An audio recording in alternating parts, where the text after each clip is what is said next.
Shalom, puji Tuhan, hari ini kita bisa beribadah kembali. Itu oleh kasih dan kemurahan Tuhan. Kita bisa sehat, sementara ada yang harus berbaring di tempat tidur, karena tidak bisa ngapa-ngapain, sakit. Tapi kita bersyukur pagi ini kita dalam keadaan sehat. Haleluya. Pagi ini saya akan khotbah, menyampaikan firman Tuhan dengan judul, bolehkah komplain kepada Tuhan? Pertanyaannya, bolehkah kita komplain kepada Tuhan? Suatu ketika saya beli barang berupa kaos lewat online. Biasanya saya nggak pernah beli, karena saya nggak punya aplikasinya.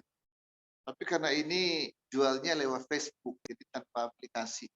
Dia jual lewat Facebook, kemudian hubungi nomor ini, ya, saya bisa kontak, bisa WA-an.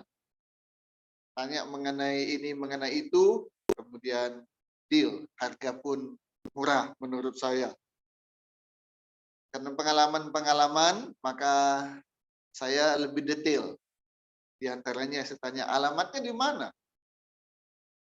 Kalau nggak tahu alamat kan repot. Nah, semuanya beres lah. Ada di Tanah Abang, kiosnya nomor sekian. Saya minta foto, dia foto. Nah, jadi clear lah semua. Beres. Kirim dulu sampel, saya bilang. Jadi saya beli jumlah sekian, tapi saya mau coba kirim dulu sampel. Saya beli 4 dulu. Dengan ukuran ini, dan ini. Dia kirim. Sesampainya di rumah, saya buka. Pertama, warnanya tidak sama. Oke. Mungkin karena foto dengan ini mungkin beda, oke lah, ya. Warnanya tidak sama. Setelah lihat ukurannya, saya coba pakai. Saya rasanya kalau L pasti muat lah, ya. Rasanya nggak mungkin saya pakai XL kan. Saya coba yang L, kenapa sempit? Saya buka yang XL, baru sedikit agak ini. Jadi ukurannya tidak sesuai menurut saya. Ya, ukurannya tidak sesuai. Kalau L itu harusnya ya ukuran L. XL itu kan sudah ukuran ada X-nya berarti sudah lebih besar. Tapi kenapa mengecil? Itu pengalaman saya, saudara, ketika pertama beli barang lewat online. Dan ketika kita mendapati bahwa barang yang kita beli ternyata tidak sama seperti yang diharapkan atau yang dijanjikan, pasti kita apa? Kecewa. Betul kan? Kalau sudah kecewa gitu, kita mau ngapain tuh? Ini yang biasa-biasa beli online. Kalau sudah ternyata barangnya tidak sesuai dengan yang kita harapkan, tidak sesuai juga dengan yang dia janjikan, bagaimana? Ngomel. Nah, terus ngomelnya kemana? Kalau saya beli, terus ngomel ke istri gitu, yuk kasihan banget. Nggak tahu apa-apa kok saya omelin. Siapa yang mau diomelin? Si penjual, dia ada di sana. Nah, dalam kondisi seperti itu, muncullah satu kata, saudara. Komplain. Ya toh? Komplain. Pertanyaannya, saudara, apa sih artinya komplain? Kalau beli barang tidak sesuai, komplain. Beli barang ternyata katakanlah ada cacatnya, komplain. Mengikuti sebuah acara ternyata tidak seperti yang dijanjikan acaranya, misalnya acaranya katanya 2 jam, tahu-tahu 1 jam seperempat udah selesai. Apa yang kita lakukan? Komplain. Ketika kita beli makanan, makan, ternyata yang datang tidak seperti yang dijanjikan, yang kita lakukan apa? Komplain. Pertanyaannya, saudara, supaya kita bisa menjawab nanti tema khotbah saya pagi ini, bolehkah komplain kepada Tuhan? Maka kita harus mengerti dulu apa arti kata komplain.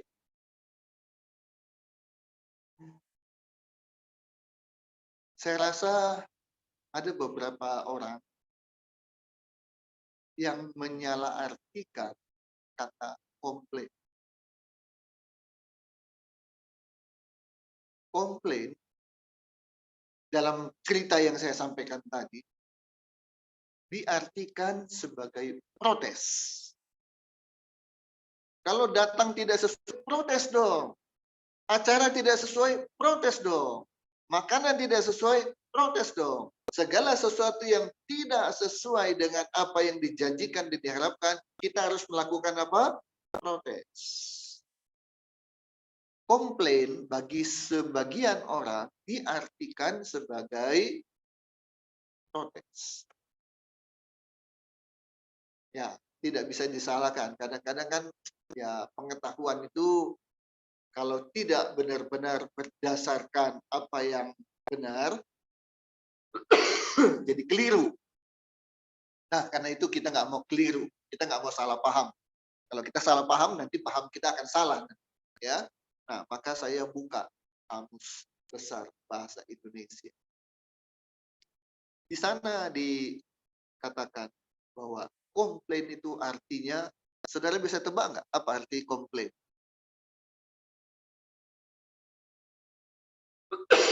Ya, arti komplain adalah keluhan. Jadi beda nggak keluhan dengan protes? Beda, sangat beda. Sangat beda. Nah, karena itu pertanyaannya, boleh nggak kita komplain kepada Tuhan? Boleh nggak kita mengeluh kepada Tuhan? Boleh nggak? Nah, sekarang saya ubah. Boleh nggak kita ngomel sama Tuhan? Nah, nggak boleh. Nah, jelas ya. Tuhan diomelin. Emang kita siapa gitu? Tapi kalau kita mengeluh kepada Tuhan, boleh nggak? Masih abu-abu. Boleh nggak ya ngeluh sama Tuhan ya? Kok ngeluh ya sama Tuhan ya? Kan Tuhan udah ngasih sesuatunya pada kita. Masih ngeluh? Berarti kita nggak tahu diri dong. Gimana sih? Oke. Saudara, komplain atau keluhan itu muncul karena tidak puas. Sekali lagi, komplain dalam pengertian yang sesungguhnya artinya keluhan atau mengeluh, itu sumbernya adalah ketidakpuasan. Karena tidak puas, dia komplain. Dia membuat keluhan. Dan biasanya caranya adalah dengan mengadu. Nah, bikin pengaduan. Bisa mengeluh dan mengadu langsung kepada pihak yang memberikan ketidakpuasan. Dan biasanya dalam dunia yang kita alami sehari-hari, saudara, kita komplain biasanya terhadap barang dan jasa. Perbaiki AC, dingin hari ini. Besoknya nggak dingin lagi. Kita pasti komplain dong. Kita pasti ngadu dong, keluhan dong. Ini kenapa nggak dingin lagi? Panggil. Udah begitu, ada yang datang dengan cepat, ada yang datangnya lama. Gitu ya. Nah, karena itulah kita mengenal namanya lembaga konsumen. Ya, yang menjembatani setiap keluhan-keluhan masyarakat kepada perusahaan, dia jembatani. Sehingga keluhan kita jangan sampai tidak dipedulikan. Ya, itu dalam dunia yang kita alami sehari-hari. Nah, pertanyaannya, kalau manusia komplain, keluhan, pengaduan karena ketidakpuasan, nah kalau kepada Tuhan bagaimana? Pernah dengar nggak ada yang bilang begini? Tuhan tidak adil. Kenapa? Kenapa dia lebih sukses dari saya? Padahal dulu dia waktu sekolah, satu sekolah dengan saya, maaf, dia lebih bodoh dari saya. Kenapa sekarang dia bisa lebih sukses dari saya? Padahal saya lebih pintar dari dia. Ada yang bilang lagi, saya kan lebih tinggi pendidikannya dari dia. Saya lebih besar dan lebih banyak pengalamannya daripada dia. Tapi kenapa dia yang diangkat jadi pimpinan? Kenapa bukan saya? Anda dengar yang seperti itu, saudara? Ketidakpuasan. Ya? Ada orang lebih kaya dari kita. Ada orang lebih sukses dari kita. Ada orang yang diangkat sementara kita enggak. Sehingga muncul satu pernyataan. Tuhan tidak adil. Saudara pernah mengalami hal seperti itu? Ya, nggak usah ngomong sini ya, dalam hati aja ya. Ini tetangga lebih sukses. Apa ya? Teman sebaya, teman seangkatan, teman sepermainan. Udah punya ini, udah punya itu. Kenapa saya belum ya? Bisa beli ini, bisa beli itu. Saya kok beli ini aja susah amat ya. Benarkah Tuhan tidak adil sehingga kita perlu mengeluh, mengadu? Mari buka Mazmur 145. Mazmur 145.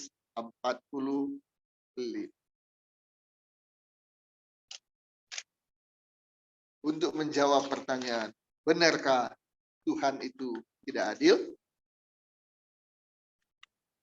Mazmur 145 ayatnya yang ke-17. Ayo kita baca bersama-sama, saudara yang ada di tempat ini maupun yang mengikutinya lewat online. Jadi kita nggak boleh lagi abu-abu antara iya dan tidak. Iya, tidak, tidak. Ya. Benarkah Tuhan itu tidak adil sehingga perlu kita mengeluh atas ketidakadilan Tuhan? Mazmur 145 ayat 17. 1, 2, 3. Tuhan itu adil dalam segala jalannya dan penuh kasih setia dalam segala perbuatannya. Firman Tuhan katakan, Tuhan itu adil. Jadi jangan ragukan keadilan Tuhan. Tuhan nggak pernah salah, saudara. Kali ini dia adil, kali besok dia tidak adil. Ya, Tuhan tidak seperti wasit di sepak bola. Sudah jelas di depan matanya terjadi tackle dari depan. Itu jelas minimal kartu kuning. Kalau enggak kartu merah. Boro-boro kartu merah. Kartu kuning pun tidak. Itu tidak adil namanya. Tuhan tidak seperti wasit yang seperti itu. Tuhan itu adil dan pasti adil. Ya, pasti adil. Jangan ragukan keadilan Tuhan. Buka Mazmur 145 ayat 9.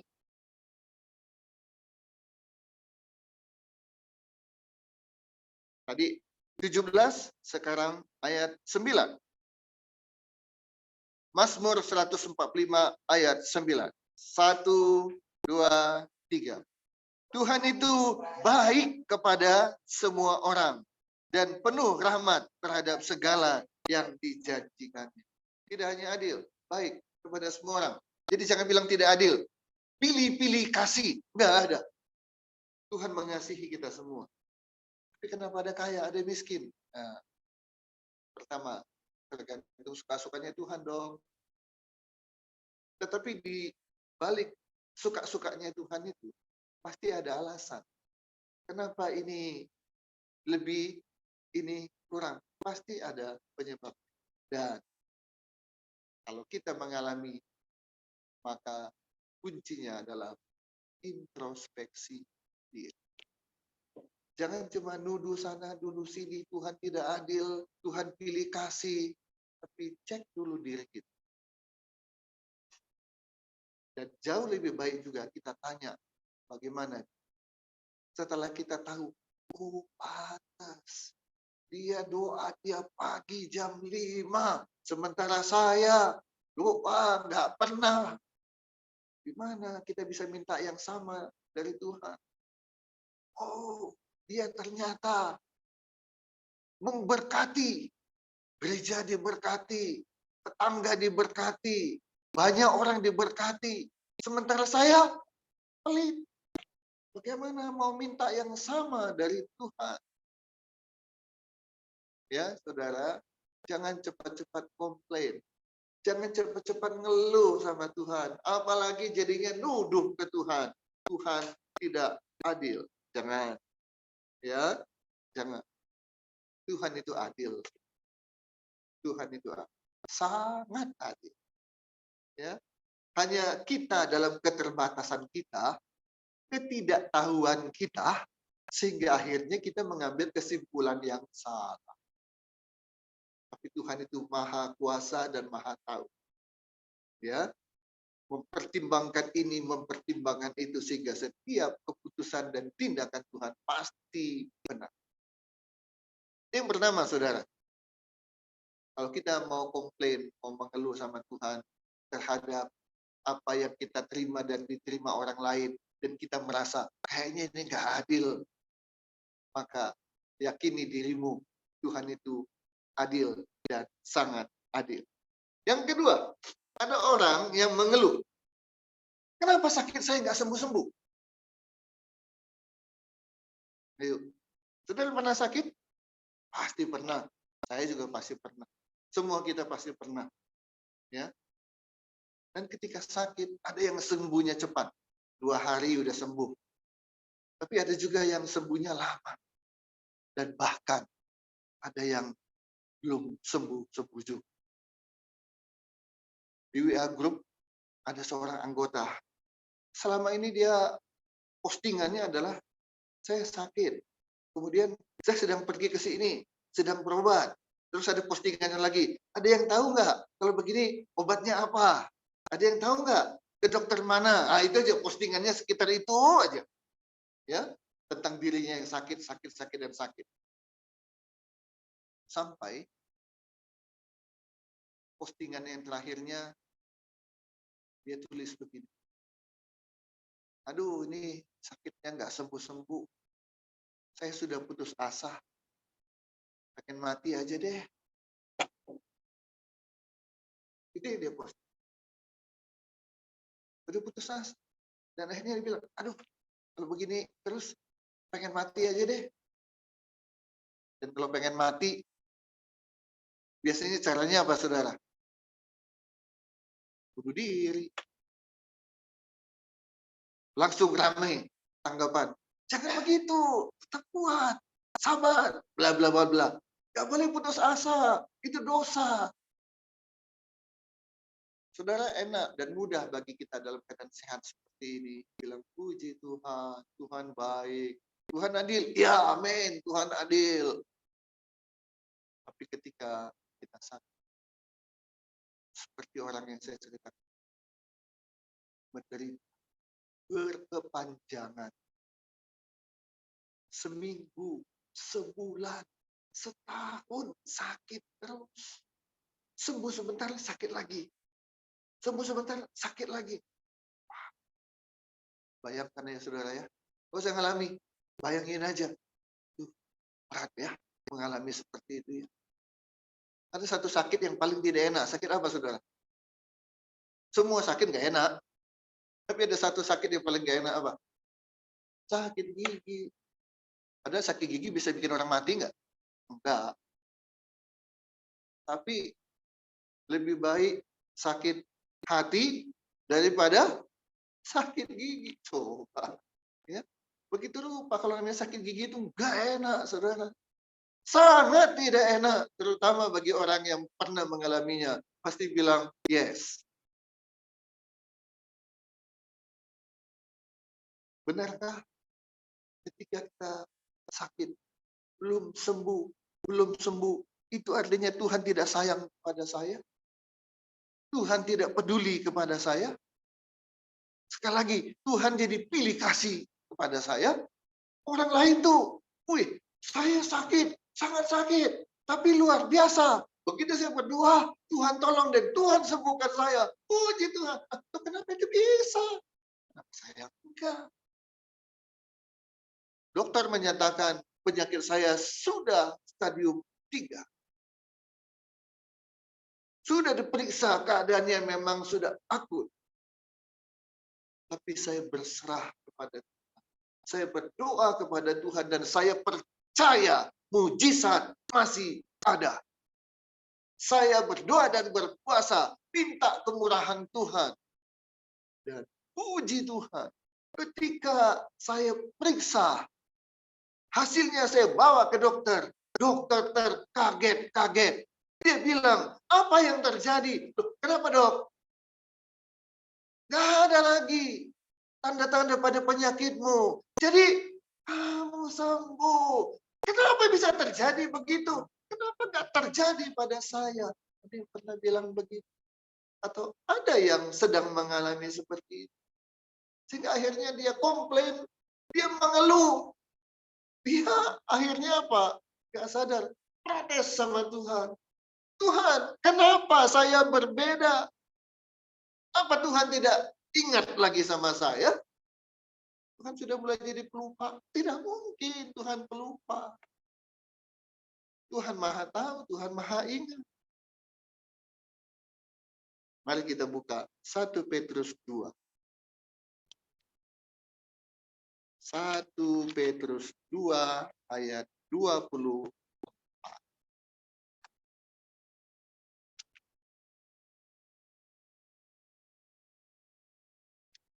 1 Petrus pasal 2 ayat 24.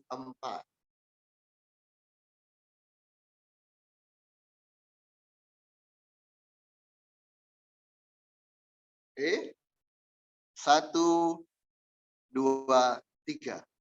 Ia sendiri telah memikul dosa kita di dalam tubuhnya di kayu salib, supaya kita yang telah mati terhadap dosa hidup untuk kebenaran. Oleh bilur-bilurnya kamu telah sembuh. Tuhan Yesus disalib di kayu dan kemudian luka, darah, bilurnya tercurah. Itu untuk menyembuhkan, bukan menyembuhkan 1, 2 orang, tapi menyembuhkan semua orang. Jadi nggak ada bilur Yesus itu hanya untuk orang tertentu. Yang ini iya, yang itu tidak. Nah, tapi kenyataannya saya kan nggak sembuh. Nah, kembali introspeksi diri. Karena kemurahan Tuhan itu berlaku untuk semua. Kebaikan Tuhan laku untuk semua. Ingat aja saudara, matahari bersinar untuk semua orang, betul? Orang jahat kebagian matahari enggak? Kebagian. Orang rasis kebagian matahari enggak? Kebagian. Pengkhianat kebagian matahari enggak? Kebagian. Penjahat ketemu penjahat kebagian matahari enggak? Kebagian. Kesembuhan oleh bilur-bilur Tuhan untuk semua. Ketika ada yang belum mengalaminya, jangan cepat-cepat salahkan Tuhan, tapi introspeksi diri. Adakah sesuatu yang menghalangi doa? Ya, saya pernah khotbah, suami-suami, jangan sakiti hati istrimu. Firman Tuhan bilang, doamu berhala. Saya suami bertanggung jawab, suami baik, suami setia, suami ini, semua segala macam. Tapi satu hal, engkau kasar pada istrimu, engkau anggap remeh istrimu, engkau. Nah, apalagi nih, jangan sampai terjadi KDRT, main tangan, main kaki, ya terhadap istri, sehingga istri tersakiti. Sini kata firman Tuhan, doamu tersalah. Jadi ya, kamu mau melayani, kamu mau khotbah sekalipun, tapi ketika apa yang kau lakukan terhadap istrimu di rumah, firman Tuhan bilang, kamu menyakiti hatinya, doamu tersalah. Jadi saya tidak mau dan tidak berani mengatakan, saudara dosa, makanya nggak sembuh-sembuh. Nah, dosa tidaknya saudara dan Tuhan yang tahu. Ya, saya mau katakan, coba introspeksi, ya, apa yang terjadi sehingga engkau berdoa, bahkan engkau berpuasa, tapi Tuhan belum sembuh. Ada sebuah cerita, saudara, ini kisah nyata dari seorang petenis yang pernah menjuarai Grand Slam 3 kali. Orang kulit hitam pertama yang menjuarai Wimbledon, kejuaraan tenis di London, Inggris. Ya, Grand Slam itu ada 4 kejuaraan tenis di dunia. Di Inggris, Prancis, Amerika, dan Australia. Yang bisa juara di tahun yang sama, di keempat turnamen itu, maka dia memperoleh Grand Slam. 3 aja enggak, harus 4. Nama petenis ini adalah Arthur. Belakangnya tulisannya ASHE. Saya nggak persis tahu bagaimana spellnya ya. AC kah? Ya, dengan tulisan S, nggak ngerti lah. Pokoknya begitulah ya, tulisannya ASHE. Nah, Arthur ini setelah dia gantungkan raket, dia menderita penyakit kanker, cancer. Mendengar kata cancer kan itu mengerikan ya saudara ya. Ketika ada orang tahu bahwa dia kena cancer, dunia hampir kiamat itu. Ya, karena cancer itu katanya wah susah disembuhkan, katanya begitu. Ya. Kebanyakan game over. Dia mengikuti pengobatan untuk menyembuhkan kansernya. Dalam pengobatan, rupanya dia juga ada transfusi darah atau ada suntikan, dan saat itu mungkin suntikan itu tidak seperti sekarang ya, sekali pakai buang, sekali pakai buang. Dulu kan ganti-gantian terus kan. Tetap dengan alat suntik injeksi yang sama. Dan apa yang terjadi saudara? Dia tertular HIV alias AIDS. Jadi sudah kena cancer, ketimpa lagi sama AIDS atau HIV. Sudah menderita, tambah dalam kondisi seperti itu, saudara, ada temannya yang bilang kepada dia, Arthur, kenapa Tuhan memilihmu untuk menderita seperti itu? Kenapa Tuhan mengizinkan engkau menderita penyakit kanker plus kena pula HIV? Mungkin ada temannya yang prihatin gitu ya, terus simpati, bahkan berempati, dan kemudian bilang, Arthur, kenapa Tuhan? Kok kamu? Gitu. Tapi dia nggak bilang, mending saya aja. Dia nggak ngomong gitu. Kenapa kamu? Yang lain aja, gitu ya. Temannya bilang begitu. Orang lagi sakit, perlu penghiburan kan saudara ya. Yang sabar ya, yang kuat ya, tabah ya, kan biasa begitu kan. Tapi ketika ada orang lagi sakit, lagi menderita, terus bilang, Arthur, kenapa Tuhan itu begitu banget sama kamu ya? Kok kamu sih? Kok dipilihnya kamu? Kalau dengar gitu, biasanya orang yang sakit itu jadi gimana? Iya ya, kamu betul. Apa ini Tuhan? Orangnya pulang, dia yang kan begitu biasanya kan. Akhirnya apa? komplain, mengeluh sama Tuhan. Dan ngeluh kadang-kadang ngomel. Dan ngomel protes. Bisa begitu. Tapi ternyata Arthur ini beda. Dia bilang kepada temannya, "Hai teman, di dunia ini ada 50 juta orang yang bermain tenis. Enggak semua main tenis, ada main bola, ada main badminton, ada main kriket, macam-macam. Tapi ada kurang lebih 50 juta orang bermain tenis. Kamu tahu nggak itu? Saya sebagai pemain tenis memberitahukan kamu, ada 50 juta orang yang bermain tenis. Di antara 50 juta orang bermain tenis ini, ada 5 juta orang yang bisa berkesempatan belajar bermain tenis." Beda ya bermain tenis dengan belajar main tenis. Saya pernah main tenis, saudara. Jadi saya bisa cerita. Sama saya pernah bermain badminton. Apa bedanya? Saya main badminton sampai hari ini saya nggak pernah belajar main badminton. Bisa aja langsung. Nggak ada ilmunya, nggak ada teorinya. Nah, bisa. Bertanding pun oke lah, asal tingkat RT. Tapi bermain tenis, nah ini beda, saudara. Beda sekali. Sepertinya enak. Sepertinya enak dan gampang.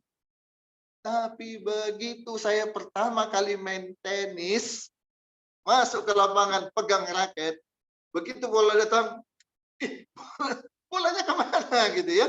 Saya rasanya benar nih pukulnya, bolanya ngaceleng ke sana. Coba lagi, pukul lagi, ngaceleng lagi ke sini.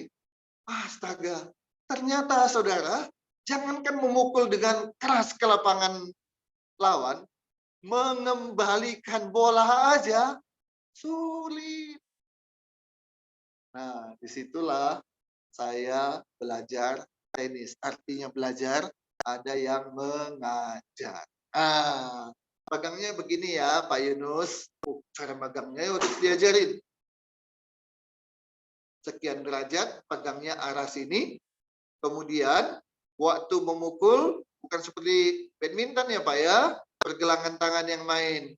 Ini enggak, tangan yang diayun. Kenapa Pak? Kalau pergelangan tangan, jangan-jangan nanti celaka. Jadi ayun ya Pak ya. Terus ayunnya pun begini caranya. Diajarin dulu saudara. Oke. 50 juta yang main tenis, 5 juta belajar tenis.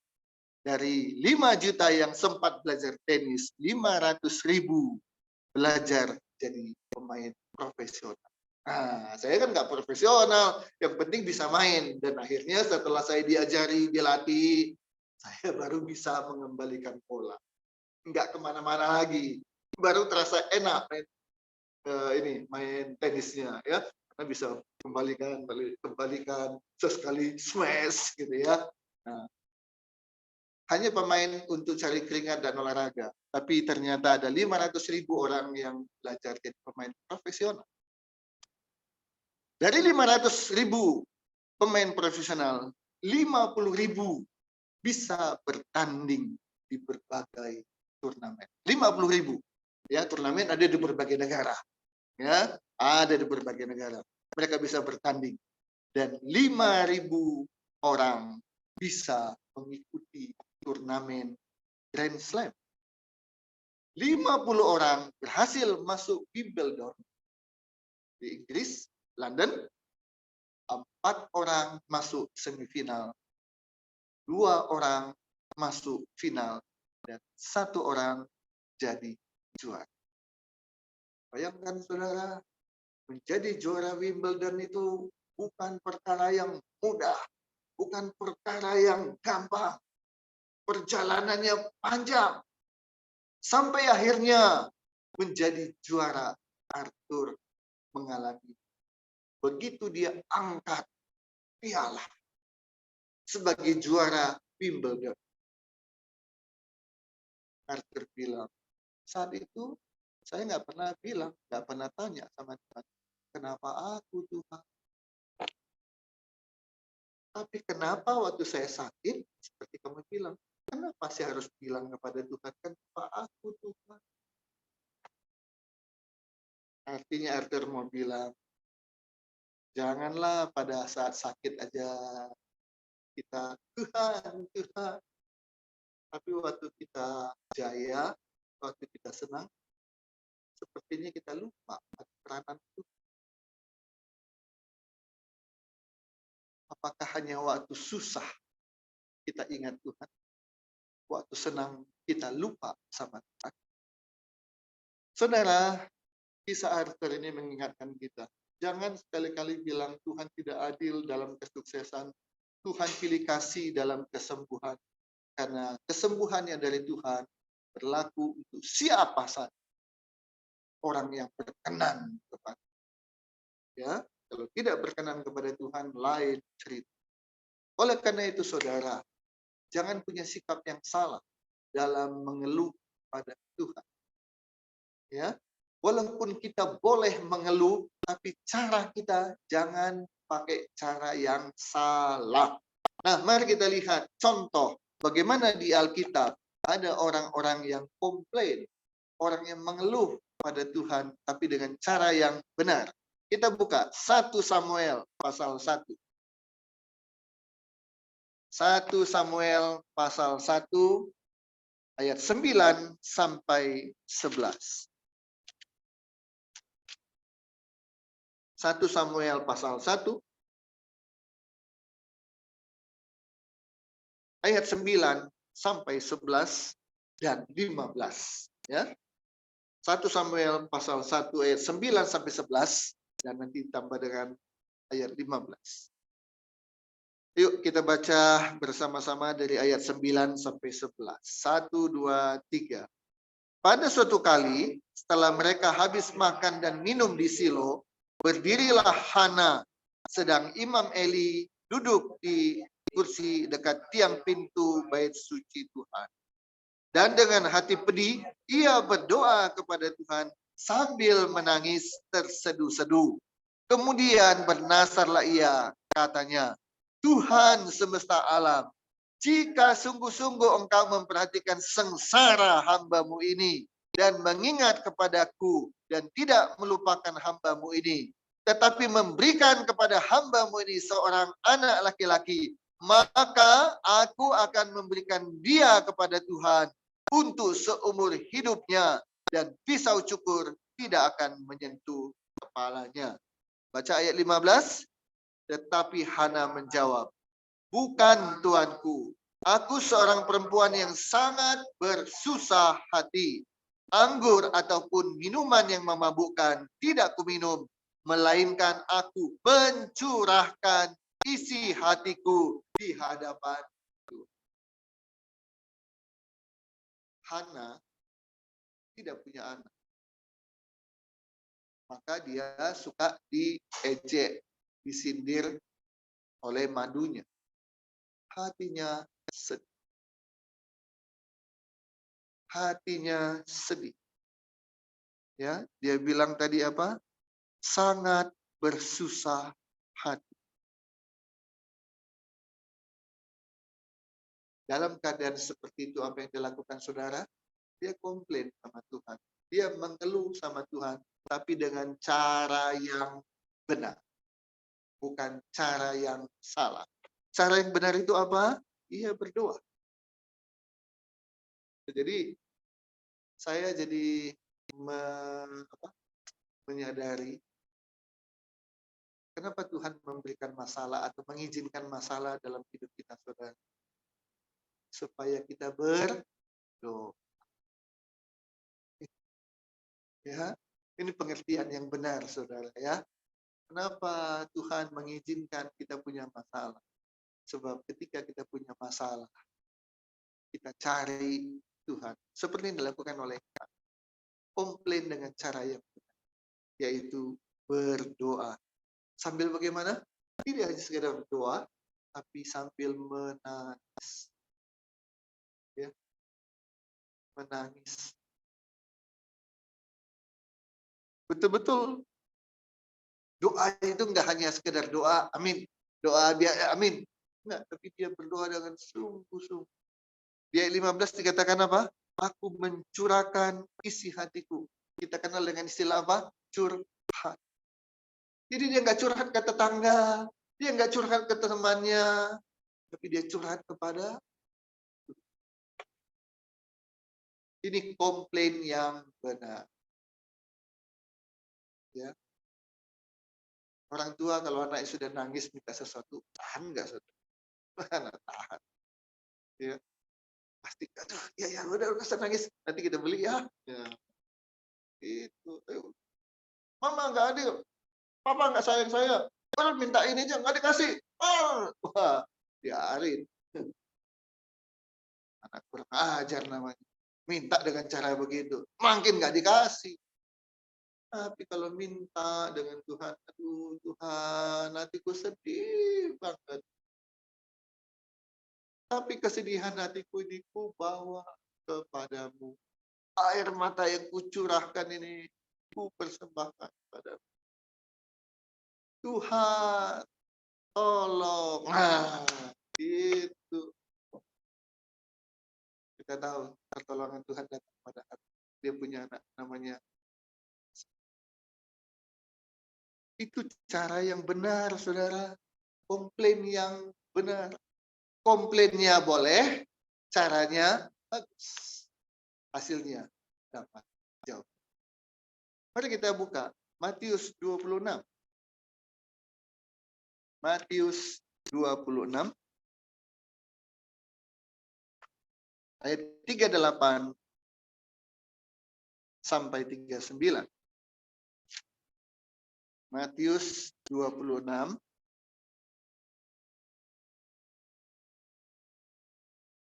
ayat 38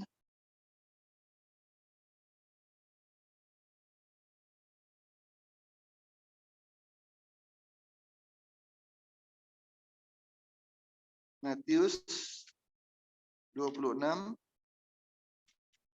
ayat 38 sampai 39. Baik, kita baca bersama-sama. 1, 2, 3. Lalu katanya kepada mereka, hatiku sangat sedih, seperti mau mati rasanya. Tinggallah di sini dan berjaga-jagalah dengan aku. Maka ia maju sedikit, lalu sujud dan berdoa katanya, ya Bapakku, jikalau sekiranya mungkin, biarlah cawan ini lalu daripadaku. Tetapi janganlah seperti yang ku kehendaki, melainkan seperti yang engkau kehendaki. Luar biasa. Ini contoh yang Tuhan Yesus berikan.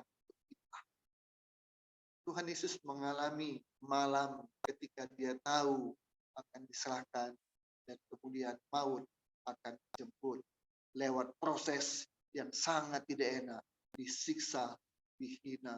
Itu membuat dia bilang apa? Hatiku sangat sedih, seperti mau mati rasanya. Saudara, saya mengambil kuliah di Fakultas Hukum, jurusan saya dalam pidana. Jadi waktu itu ada 4 jurusan, sekarang udah lebih dari 4. Pidana, perdata, tata negara, dan internasional. Kebanyakan, apalagi yang matanya sipit seperti saya, orang Tionghoa, banyaknya mengambil apa? Perdata. Nanti setelah itu masuk ke notaris. Tapi saya dengan jelas, dengan tegas, dengan sadar, saya memilih jurusan pidana. Jadi urusan saya banyak berkaitan dengan para penjahat. Ya, hukuman. Hukuman salah satu yang tertinggi adalah hukuman mati. Jadi saya bisa merasakan, bisa membayangkan saudara, ketika ada seorang terpidana dapat vonis hukuman mati, dan kemudian hukuman matinya sudah ditentukan tanggal, bulan, dan tahun, dan dia sudah tahu apalagi besok lusa dia akan kita di sini tembak ya, bukan digantung, bukan disuntik, tapi tembak mati. Oke, itu caranya. Dan ketika dia sudah tahu, saya bisa membayangkan Bagaimana perasaan orang yang tahu dia sebentar lagi akan mati? Saudara bisa bayangkan nggak? Saya bisa. Itu hanya apa, tidak enak, gelisah, aduh segala macam. Kenapa? Udah tahu. Kita tahu bahwa kita pasti mati, semua tahu. Tapi kan nggak tahu kapan kan? Kita tenang-tenang aja. Tapi dia tahu sebentar lagi dia akan menghadapi kematian itu enggak enak. Jadi saya bisa merasakan, bisa membayangkan apa yang seperti dirasakan, dibayangkan oleh Tuhan Yesus. Sedih, seperti mau mati rasanya. Saya bisa membayangkan itu.